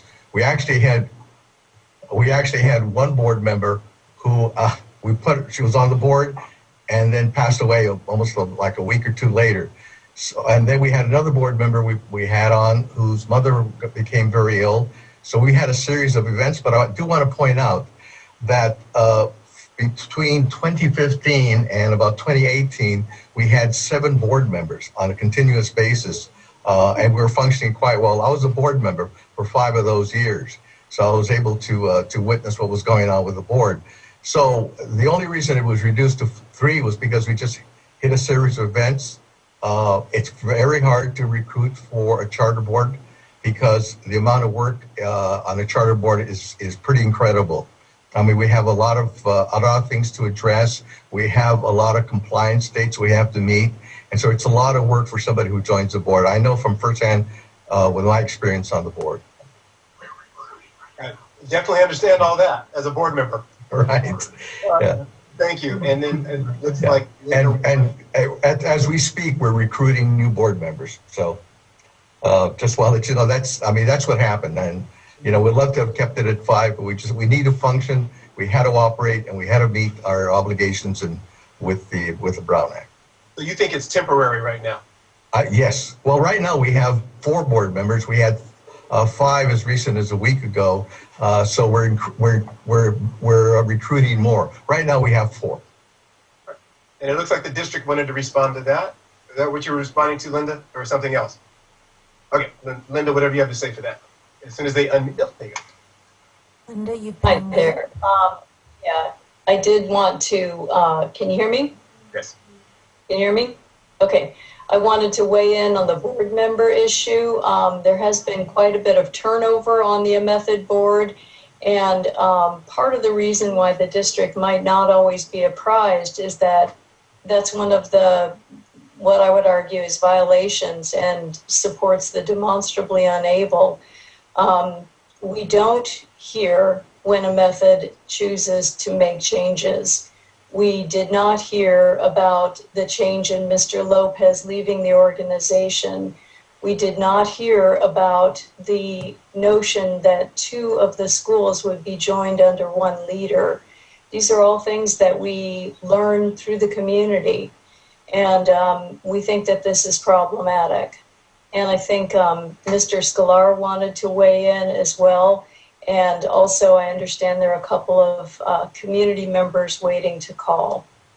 So, I'm sorry. The public comment period has been Mr. closed. Scalar?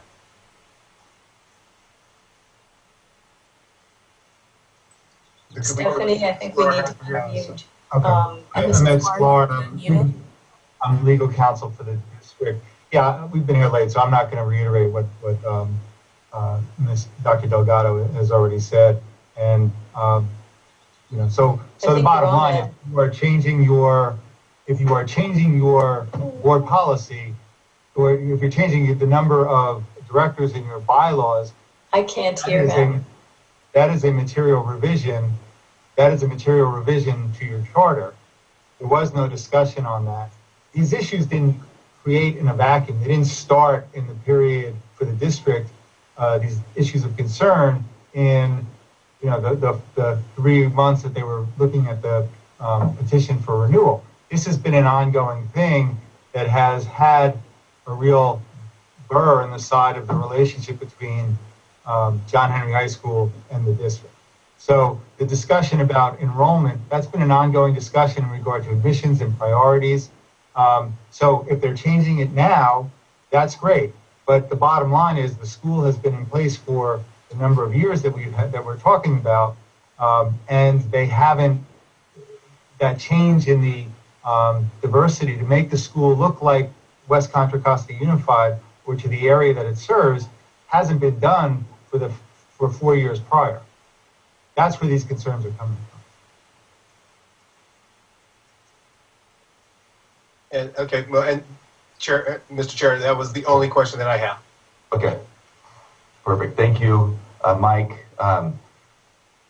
Let's move forward with Erica. Do you have any questions at this time? No, I'll wait for comments. Cameron? Thank you. The question that I had that may be weighed in by the attorney, the question that I had was, when CDE did their presentation, and then the district did their presentation, and then I heard Janelle Rulli actually say that these were easily administrative changes that could be made to the charter that would actually bring that up to speed. Was that a summation, Janelle, that you made? And then I just would reflect back on CDE to answer the question, is it truly just a couple administrative things? I know we touched on budget, but then Stephanie, you actually said there was a couple extra things in there that you really felt like that's why you made the recommendation, or why the department made the recommendation that it did. But Janelle? Okay. Yes. The way I read the staff report, the items when there were items about reasonably comprehensive and some of the specific elements. The way I read the staff report, it invited really easy in my take fixes to those parts where there were concerns. And so I know the charter school wrote a several-page response where they promised to do all of the things that were in the staff report, and so that was what I was trying to indicate. Okay, thank you. And Stephanie, any response to that?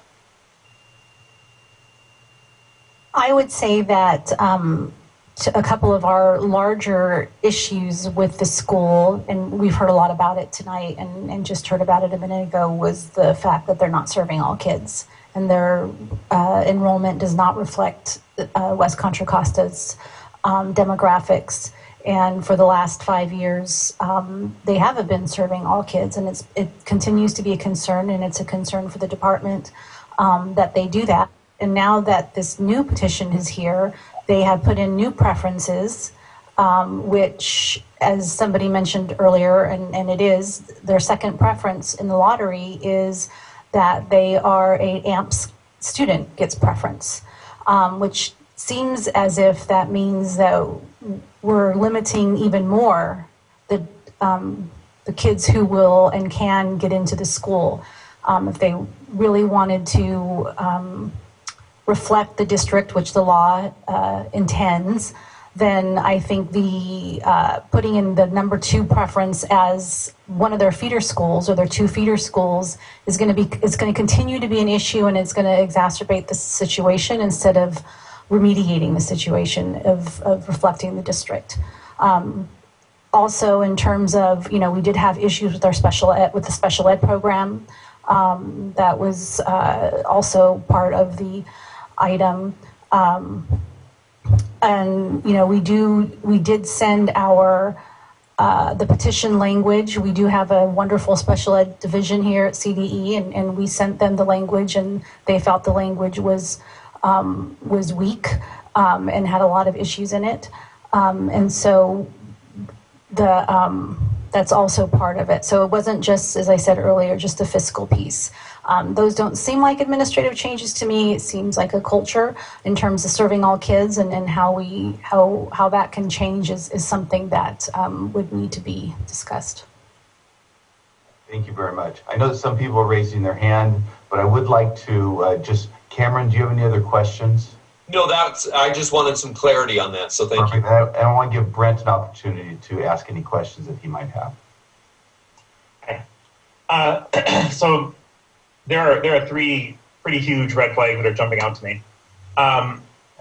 The place I really want to start is, so the school size is 350, you said? Is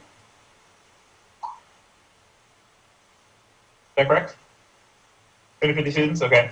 So you're having 13 teachers lost between 2016 and 2018. Then in a pretty short period in 2019, 12 teachers left or were fired. How many teachers are there for a school of 350 kids? So one thing that I wanted to point out is that a lot of these comments that are being made, or a lot of the, comments about findings or about lawsuits or about things like that, they're not regarding John Henry. So I want to be very clear that we need to separate issues that are specific to John Henry High School versus issues that are for other schools in Oakland or other schools at Benito Juarez or whatever it is. We're talking about John Henry High School, and our school is showing that we are making progress. And basically, in terms of your question, we have 18 teachers right now for a school of 315 students. And 12 left or quit or were fired out of 18? No. That didn't happen? It happened within the organization. Oh, so this wasn't within your local high school? No. Oh, okay. That changes. My retention, I can speak on the retention rate in terms of teachers. It's been improving for the past 3 years. We did have, in 2017, we did have the biggest dip in terms of retaining teachers and administrators. That was when they make the claim that the site leadership left. In terms of John Henry High School, we have not had that many site directors leave. One of the main site director who left, that was just one person. And then the following year, the site director went to work at Oakland Charter High School. He did leave John Henry, but he basically transferred over to Oakland Charter. I was working at Oakland Charter, and I came to John Henry High School, so we basically stopped. Okay, so that's the move within the CMO. Okay, so that's different than what was presented. Okay, I got clarity on that. That was a huge red flag to me. Linda, do you have your hand up? Hey, Brendan, thank you for that question. Real quick, so you have 18 teachers. How many of them are brand new? How many of them, this is their first year? First year teaching or first year at John Henry? First year at John Henry. There are, hold on one second. There are 5 teachers who are new to John Henry High School. The rest are coming back. And how many positions do you have open right now? At John Henry, we have To be honest with you, in terms of positions open, we don't know if the school is gonna be open next year or not. We have not posted any positions for John Henry High School. The positions that are posted, left though? I mean, that you know aren't going to return for next year. there's 3 teachers who told me that they were not returning. Okay. All right. Thank you. Go ahead, Brent. Did Linda have her hand up? I wanted to. Hi, yes. I just want to respond to a couple of those things. After the investigation by West Contra and the notice of violation, there were about 9 teachers who wrote whistleblower letters, and I believe you have them as part of your packet. They were John Henry teachers who were upset and concerned about some of the things that were going on at the school. That is all part of the investigation, and you do have information about it. As part of the agreement to move forward, John Henry very kindly allowed that they would send all of their credentialing information over a number of periods over the year. I believe it was every 2 months. So the district does have proof that a number of teachers were in and gone. And so far as the leadership questions at John Henry are concerned, keep in mind in the slide, we were talking about directors and we were talking about deans. I believe that there were, I believe those numbers to be absolutely accurate of people who have left.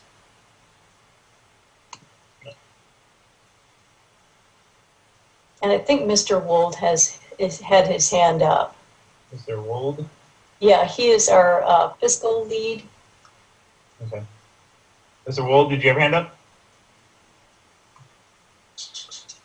So Tony Wold, I'm the Associate Superintendent of Business Services.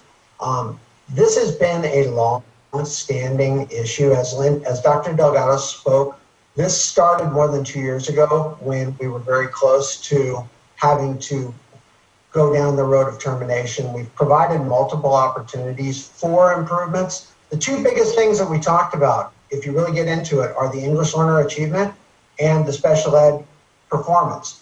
Today, if I knew that I'm standing here fighting for my charter, I would have been presenting, here's my new plan, here's what we're going to do. We didn't hear that even today, and it goes back to the demonstrably. Okay, Dave, thank you very much. I appreciate your comments, but I need to know that see if any commissioners have questions for you. Okay. I guess that was my other question, was about, so you're showing me all this great data, and it looks like you're doing some great things, but then if you're not, I know this is a teacher, if you're not serving ELL students and special education students, well, yeah, your data is going to look better when compared. So yeah, that's another red flag to me. I don't know if that's a question or a comment. That to me is a pretty big red flag. And then, presenting all this positive data, knowing that you have a different set of kids, to me is kind of problematic. Thank you, Brent. All right, as we move forward, do commissioners, let's just have any closing comments as we listen to what you guys think and possibly entertain a motion. Let's start off with Mike. Do you have any closing comments? None at this time.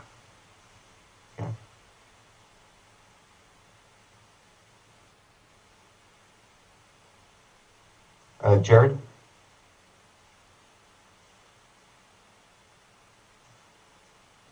Sorry, I lost my mouse there for a second. It's very similar to the last appeal that we heard. I think that this charter would meet the renewal criteria. The budget, the COVID budget is what it is. I do think that they are serving a community and they're trying to make changes to address some of the things. And, there was made a comment that, why weren't changes to their enrollment processes made sooner? Well, generally that takes a material revision, which is a lot of work, a lot of energy, and it opens you up to a lot of different things. So I do think they're trying to make it at renewal time, which I'm a believer is when you want making changes.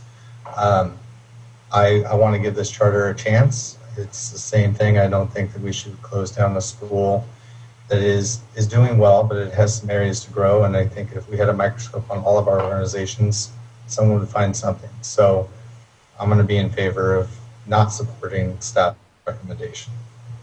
Thanks, Jared. Gail, do you have any closing comments? Yes.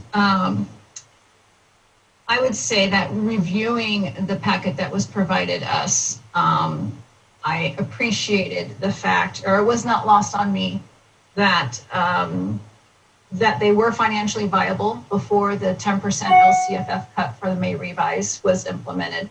And I felt that the budget that we were given, they are already in the process of making changes to potentially coincide with that. And so I think it was $4.6 million budget. I can't remember. I'm a little hungry right now, so not quite as sharp as I normally am. But I felt that they were moving in the right direction on the budget to address some of the budget challenges. According to the CDE report, they do have a sound educational practice, and it meets the renewal criteria. So, and the concerns that I see is that CDE says they do have concerns about ELs, and it's not lost on me, and achieving racial balance as well. I understand the preference. I have a school, I should say that. I understand the preference. I understand that you have a charter feeder school and that parents want to continue with your system. If they're happy with the system in the elementary, they want to continue into the high school. So that I understand why you gave the preference to your feeder districts. That makes complete sense to me. But I do think, and potentially with their authorization through the SBE, hopefully that there can be some agreements that there will be some due diligence in the area of ELs and achieving racial and ethnic balance as well. So with that, I am aligned with my colleague Jared as well, that I would be supportive of this charter continuing. Thanks. Esau, do you have any comments as we move forward before we motion? Yes, I mean, for me, one of the big things that shifted the pendulum was kind of the WASP visit. WASP doesn't give out. I mean, maybe they got lucky with the very lax WASP visit, but usually you don't get a 6-day term. It's usually you got to be doing that. A lot of comprehensive high schools would get like a 2-year visit and a 3-year visit, and they're under review real quick, and they're like I've even seen some comprehensive high schools who get their term not given back. So that's a pretty big deal. I'm also looking at all these different things that similar to the previous charter appeal that we had. I'm looking at the website of the AMP, and I'm looking at all board meetings. They have agenda packets, they have video for some of them, they have the minutes, all like they're trying to be very transparent, and yes, maybe they have screwed up before in the past, but I see a history. I'm looking back all the way to the October 10 meeting, and I didn't click on it. Maybe there's just a link and it's nothing, but I'm seeing the effort there. They're trying to make an effort, trying to keep it going. The college going rate for last year, at first I was kind of like, that's not that good, and then I was looking at the college going rate on the Cal State websites too. I only found one, but then it hit me that they opened in 2015. So last, 2019 would have been the first senior class. So, 76% for the first seniors, you get 76% of them having a college going rate. That's pretty impressive according to the CDE website. So they're doing something right. Do they need to improve? Yes. That 20% math, they went from, I think, 40% down to 20%. They need to work on it. They're not perfect, but they're doing some good things. So I would be leaning towards yes, going against the CDE recommendation. Thank you. Erica. Yes, thank you. So I was an ELL teacher. So the EL disparity is a big red flag for me. And it's extremely problematic because, again, if you are not serving similar populations of students, yet you're comparing yourself to the schools that are, to me, that's not necessarily transparency in data, right? That's a manipulation of data. So, and the sped push out is concerning to me as well. Whether it was founded or not, it's still concerning to me. It kind of makes me think of SB 75 and creaming and cropping, and just that's kind of where I'm at right now. So, you know, in looking at the data, not only do they serve a lower, I mean, we're talking a lower population of homeless students, lower population of students with disabilities, lower population of English language learners, and even within the English language learners, it wasn't actually delineated whether it was your 1s and 2s or whether it was your 5s, right? You actually didn't get that information. So also, the fact that a third of their staff is brand new is also concerning. So those are all red flags for me that I will not be. I will be supporting the CDE recommendation. Cameron? Thank you. I appreciate through this dialogue, I've actually got some questions taken care of. I'm not supportive of closing any school, and I know my colleagues aren't either. I do look at, I just look at the places I need to improve as an operator, and I see how some tension between districts and charter operators is okay. I can see how in this particular incident, there's got to be some communication improved. You know, let's move the relationship forward. I do appreciate the fact that they've identified where they do need to improve, and I think with some continued dialogue with the district and some continued scrutiny on themselves, we'll actually push that forward. So I'm very supportive of not supporting the CDE's recommendation. Brent, anything? You're mute. You're muted. My words are going nowhere. Yeah, I mean, there are some red flags that I'm seeing, but I mean, I guess these are things that can get fixed, right? All right, that's all I need to see. All right, and just finally, you know, I think there's a couple things you guys need to be aware of. You know, changing your governing board was probably a material revision, going from 3 to 5. You know, don't do that again. Look at your EL population. You know, with the changing laws, obviously you're going to need to learn to work with the district. And you need to work with Linda and all that as you're going forward to get on the same page. And so you need to build that relationship. But I do like the fact that you were very proactive in what you were doing, and you were very specific on what you were doing and how you were changing your programs, and I appreciate that. At this time, can we entertain a motion? I'll make a motion to approve the charter school. We have a motion from Jared to approve the charter school. I'll second. Who seconded it? You can. Or Brent or Cameron, whatever it. Brent, we'll give it to Brent this time. Perfect. We have a second from Brent to motion to approve the charter school. So the motion is to approve the charter school. Any other discussion?